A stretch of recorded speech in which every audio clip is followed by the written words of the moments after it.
Drive down any rural road around Augusta, a small town in western Illinois, on an evening in October, and it seems as if the fields are wrapped in a low mist. In fact, it is dust flung up by combine harvesters. October is harvest season, and they are hauling in billions of bushels of maize and soya beans. Yet all is not well.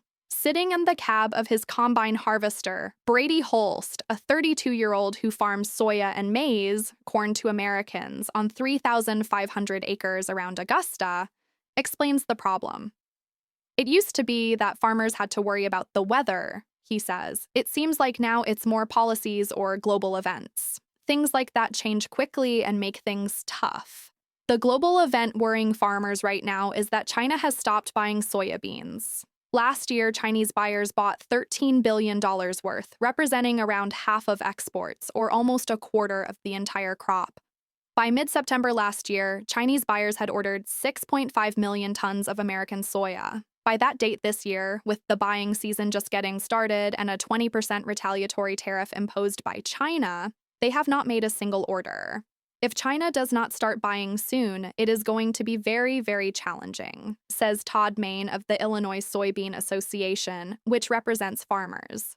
Mr. Holst's farm is, in its way, a marvel of modern American industry. The combine harvesters, which are worth several $100,000, are so efficient that he, his brother, and his father can bring in the entire harvest on their own. A fleet of autonomous drones spray pesticides. Both the maize and the soya have undergone decades of research and genetic engineering to improve yield and quality. Once the harvest comes in, lorries carry it to the Mississippi River, 20 miles away, and from there, barges carry it down the river to Louisiana to be loaded onto cargo ships.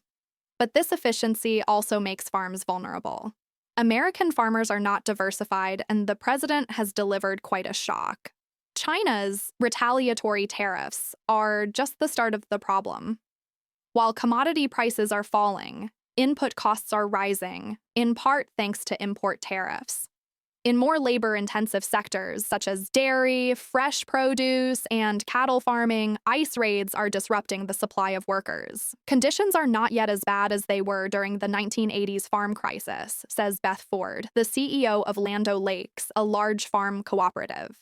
Bankruptcies have risen sharply this year but remain below pre-pandemic levels. Land prices are high, so farmers can get loans. But things could get worse quickly, she says. When farmers approach lenders for financing the next crop year, that's when the real stress will show.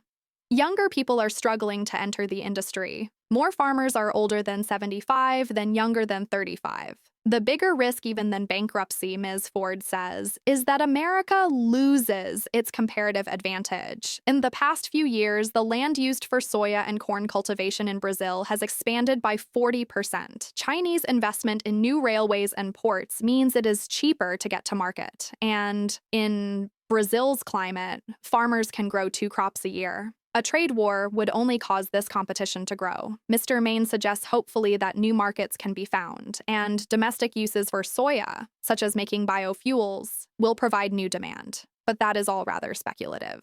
What does this mean politically? In June, Mr. Trump said that he is never going to do anything to hurt our farmers. Scott Bessent, the Treasury Secretary, is expected to announce a bailout shortly. What farmers want, however, is a deal with China, not a handout. One thing that has particularly outraged them is that even as he promises help, Mr. Bessent has supported the government of Javier Milei in Argentina with a $20 billion swap line. In gratitude, Mr. Milei removed the country's export tax on soya beans, and China immediately bought 20 shiploads from Argentina.